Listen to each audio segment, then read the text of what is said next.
ಮಹೇಶ್ ಮಾಷಾಳ್ ವಿಸ್ತಾರ ಜಿಂದಗಿ ಎನ್ನುವಂಥ ಸಂಸ್ಥೆಯ ಮುಖ್ಯಸ್ಥರು.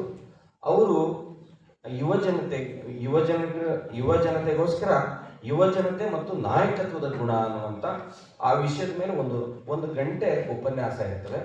ಒಟ್ಟಾರೆ ಈ ಕಾರ್ಯಕ್ರಮ ಮಾಡುವಂಥ ಉದ್ದೇಶ ಇಷ್ಟೇ, ಯುವಕರಲ್ಲಿ ಒಂದು ಕ್ರಿಯಾಶೀಲತೆ ಬರಬೇಕು, ಜೊತೆಗೆ ಒಂದು ವಿಷನ್, ಒಂದು ದೂರದೃಷ್ಟಿಯನ್ನು ಇಟ್ಕೊಂಡು ಅವರ ಜೀವನದಲ್ಲಿ ಸ್ವಾಭಿಮಾನ ಮತ್ತು ಸ್ವಾವಲಂಬನೆಯನ್ನು ತರಲಿಕ್ಕೆ ಆ ವಿಚಾರಗಳು ಒಂದು ಪ್ರೇರಣೆಯನ್ನು ನೀಡಬೇಕು ಅನ್ನುವಂಥ ಒಂದು ಆಶಯದ ಅಡಿಯಲ್ಲಿ ಒಂದು 3 ದಿವಸ ವಿಶೇಷವಾಗಿರುವಂಥ ಉಪನ್ಯಾಸವನ್ನು ನಾವು ಇಟ್ಟಿದ್ವಿ.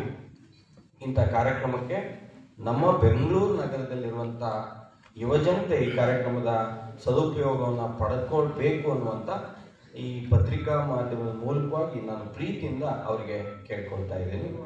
ಈ ಸಂದರ್ಭದಲ್ಲಿ ಬಂದಿರುವಂಥ ತಮ್ಮೆಲ್ಲರಿಗೂ ಶುಭವಾಗಲಿ. ಜೊತೆಗೆ ಈ 3 ದಿನದ ಕಾರ್ಯಕ್ರಮದಲ್ಲಿ ಪ್ರತಿ ದಿವಸ ಕಾರ್ಯಕ್ರಮಕ್ಕೆ ಬಂದಿರುವಂಥ ಸಾವಿರಾರು ಸಹಸ್ರ ಜನಗಳಿಗೆ ದಾಸೋಹ ವ್ಯವಸ್ಥೆಯನ್ನು ಕೂಡ ನಾವು ವ್ಯವಸ್ಥೆಯನ್ನು ಇಟ್ಕೊಂಡಿದ್ದೀವಿ. ಅದು ಕೂಡ ಜನತೆ ಬರಬೇಕು ಅಂತ ತಿಳಿಯ ಬಯಸ್ತಾ ತಮ್ಮೆಲ್ಲರಿಗೂ ಶರಣ.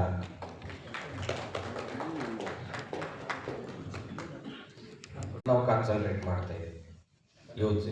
ಅಲ್ಲಿ ವಿಜಯನಗರ ಭಾಗದಲ್ಲಿ, ವಿಜಯನಗರ, ಗೋವಿಂದರಾಜ ನಗರ, ಚಂದ್ರ ಲೇಔಟ್ ಅಲ್ಲಿ ಅಕಾಡೆಮಿಕ್ ಭಾಳ ಈ ಯೂತ್ಸನ್ನು IAS ಮತ್ತು KAS ಅಕಾಡೆಮಿಕ್ ಹುಡುಗರಿದ್ದಾರೆ, ಅವರಿಗೆ ಉಪಯೋಗ ಆಗಲಿ ಅಂತ ಅದು ಉಪನ್ಯಾಸ ಮುಗಿತದೆ. ನಮ್ಮ ಕಾರ್ಯಕ್ರಮ ಪ್ರಾರಂಭ, ನಮ್ಮ ಸಾರ್ವಜನಿಕ ಭಕ್ತರು ಕೂಡ ಬರ್ತಾರೆ, ಅದಕ್ಕೆ 2 ಕೋಆರ್ಡಿನೇಷನ್ ಆಗಿ ಮತ್ತೆ ಕಾರ್ಯಕ್ರಮ ಪ್ರಾರಂಭ ಆಗ್ತದೆ.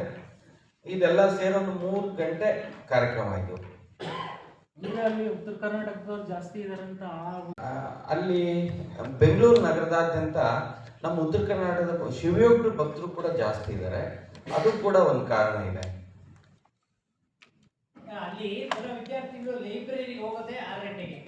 ವಿದ್ಯಾರ್ಥಿಗಳಿಗೆ ಸಂಪರ್ಕ ಮಾಡಿ ಇಂಥವ್ರು ಕರೆಸಿದ್ರೆ ಉಪಯೋಗ ಆಗತ್ತೆ. ಬುದ್ಧಿ ಯುವಕರಿಗೆ, ಬಹಳ ಜನ ಬಡ ವಿದ್ಯಾರ್ಥಿಗಳಿಗೆ ಅವ್ರ ಜೊತೆಗೆ ಚರ್ಚೆ ಮಾಡಿ ಇವ್ರು ಕರೆಸಿದ್ರೆ ಇವ್ರು ಸಿಗೋದು ಬಹಳ ಕಷ್ಟ.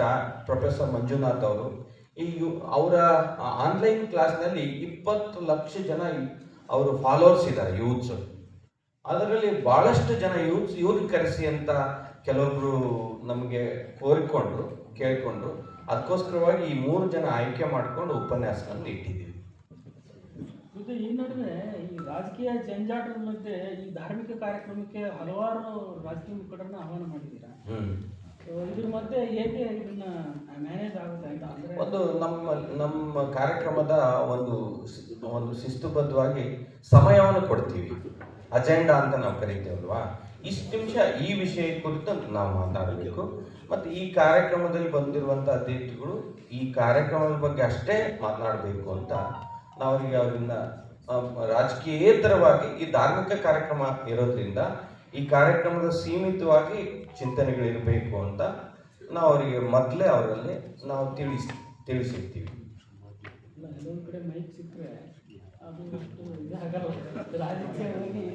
ಅವ್ರು ಏನೇ ಮಾತಾಡಿದ್ರು ಬಸವಣ್ಣವ್ರ ಬಗ್ಗೆನೇ ಹೇಳಬೇಕು, ಶಿವಯೋಗ್ರ ಬಗ್ಗೆನೇ ಹೇಳಬೇಕು.